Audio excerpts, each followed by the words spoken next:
बिस्मिल्लाहिर्रहमानिर्रहीम अस्सलामु अलैकुम। वेलकम टू आवर चैनल अपना स्कूल।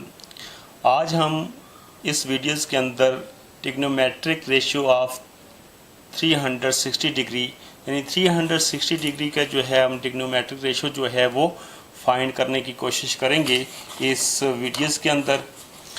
और इस वीडियो में आप देख रहे हैं कि ये हमारे पास एक ये एक्स एक्सिस है और ये वाई एक्सिस है, और ये हमारे पास इस लाइन पर यानी इस पॉइंट पर ये हमारे पास 0 डिग्री है, और यहाँ हमारे पास यहाँ इस पॉइंट पर ये 90 डिग्री, और इस लाइन पर ये हमारे पास 180 डिग्री, और इस लाइन पर ये हमारे पास 270 डिग्री।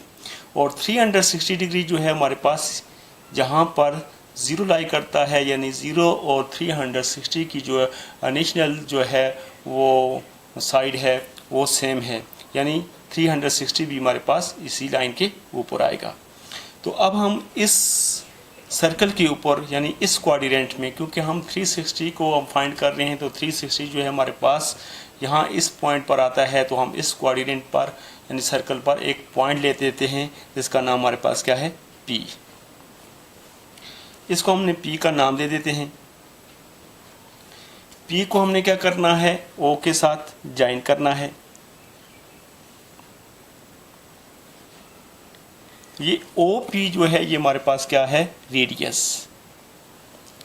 अब हम P से एक परपेंडिकुलर ड्रा करेंगे P से OX पर। तो ये जो हमारे पास ये साइड है इसको हम Y का नाम देंगे, और ये साइड जो है हमारे पास ये X है। अब आप देख रहे हैं कि यहाँ भी हमारे पास एक राइट एंगल ट्राइंगल बन गई है। अगर यहाँ देखें तो ये हमारे पास थीटा है, तो एंगल के सामने यानी थीटे के सामने वाली साइड जो है ये अपोजिट साइड और परपेंडिकुलर साइड जो है ये कहलाती है। और ये OP जो है ये रेडियस है, क्योंकि सेंटर से दायरे के सेंटर से दायरे के किसी एक पॉइंट तक के फासले को हम रेडियस कहते हैं। अगर ये 90 का एंगल जो है ये 90 का एंगल है, इसके हिसाब से देखा जाए तो इसके अपोजिट साइड इसको हाइपोटेन्यूस भी कहेंगे और इसको रेडियस भी कह सकते हैं। और इसी तरह ये हमारे पास ये x जो है ये हमारे पास बेस है, यानी एक राइट एंगल ट्राइंगल को हमने अच्छे तरीके से देखना है। अब हम इसमें क्योंकि हमने 360 डिग्री भी हमारे पास इसी लाइन पर आ रहा है, तो इस OP साइड को यानी हम रोटेट करके जब इस लाइन के ऊपर लाएंगे तो OP जो है OX के ऊपर आ जाएगा। फर्ज करें कि OP को हमने रोटेट करके हमने बिल्कुल इस लाइन के ऊपर ले आए, तो ये P हमारे पास यहाँ आ गया, यानी OP जो है OX के ऊपर आ गया। जब OP जो है OX के ऊपर आ गया तो ये Y जो है हमारे पास जो है इसकी वैल्यू जो है 0 हो जाती है, क्योंकि ये नीचे जाते जाते जो है Y प्रेस होकर 0 के बराबर हो गया। अब हम इसको कुछ इस तरह लिखेंगे, in XY plane the terminal side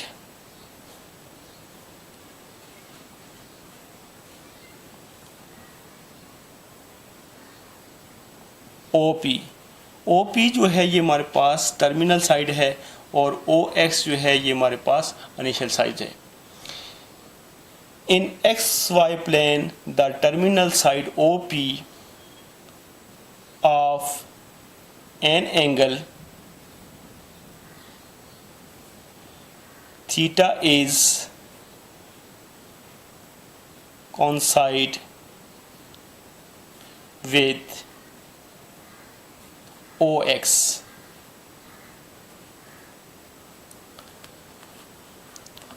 Therefore,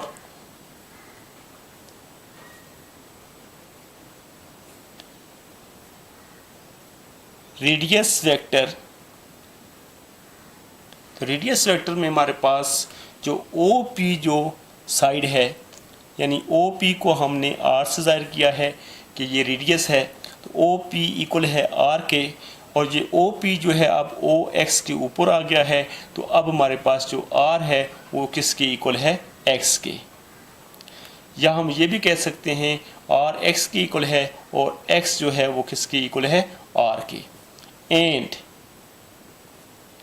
y is equal to 0, क्योंकि जब हमने इसको रोटेट करके नीचे लाए तो ये y जो है लाइन जो है ख़त्म हो जाती है, प्रेस हो जाती है, इसकी वैल्यू जो है 0 हो जाती है।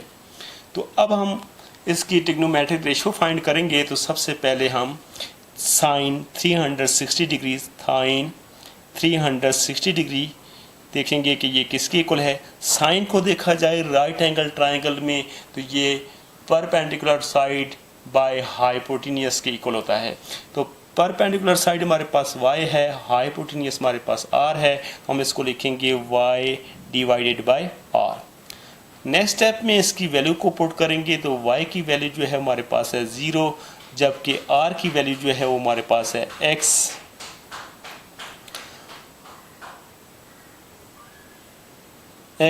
और ये हमारे पास, क्योंकि यहाँ पर इस फ्रैक्शन में देखें तो नॉमिनेटर जो है वो हमारे पास 0 है, तो लिहाजा तमाम जो है फ्रैक्शन जो है वो 0 के इक्वल आ जाएगी।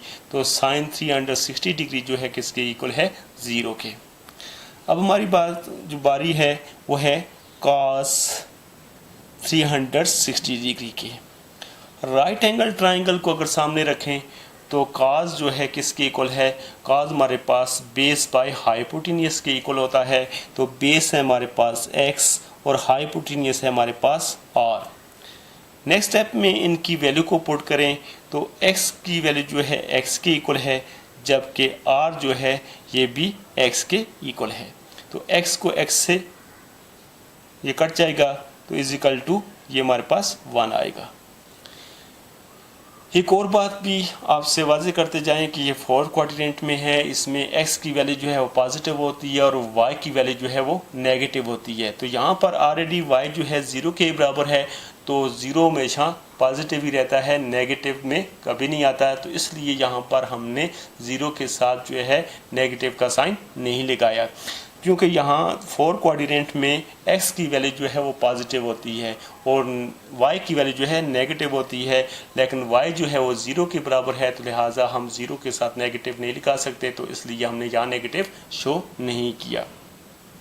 अब इसी तरह हमारे पास टेंजेंट 360 डिग्री जो है, इसको टेंजेंट को अगर राइट एंगल ट्राइंगल में देखा जाए तो ये हमारे पास perpendicular side divided by base के बराबर होता है। तो परपेंडिकुलर साइड हमारे पास y है और बेस हमारे पास x है, तो इसको हम लिखेंगे y divided by x। Next step में हम y और x की वैल्यू को पुट करेंगे तो y की वैल्यू हमारे पास है 0 और x जो है x के इक्वल है। तो यहाँ पर हम देख रहे हैं कि नॉमिनेटर जो है हमारे पास 0 है, तो टेंजेंट 360 की वैल्यू भी हमारे पास क्या है, 0 है। इसी तरह हमारे पास नेक्स्ट स्टेप जो है वो है cosecant 360 degree. Cosecant 360 degree cosecant जो है वो साइन का उल्ट है, यानी साइन का उल्ट जो है कोसेकेंट है। जब ये भी कह सकते हैं कि रेसिप्रोकल है, साइन का रेसिप्रोकल जो है वो कोसेकेंट है। तो अब आप देख रहे हैं कि साइन की वैल्यू जो है y बाय आर है, तो कोसेकेंट की वैल्यू जो है हमारे पास r बाय y होगी। अब अगर इनकी वैल्यू को पुट करें तो r हमारे पास किसके इक्वल है, x के, जबकि y किसके इक्वल है हमारे पास 0 के। अब हम यहाँ देख रहे हैं तो इस फ्रैक्शन में डिनोमिनेटर जो है हमारे पास 0 है, तो किसी फ्रैक्शन में जब डिनोमिनेटर 0 आ जाए तो इन्फिनिटी के बराबर होता है, या अनडिफाइंड भी आप कह सकते हैं कि क्या है, अनडिफाइंड है।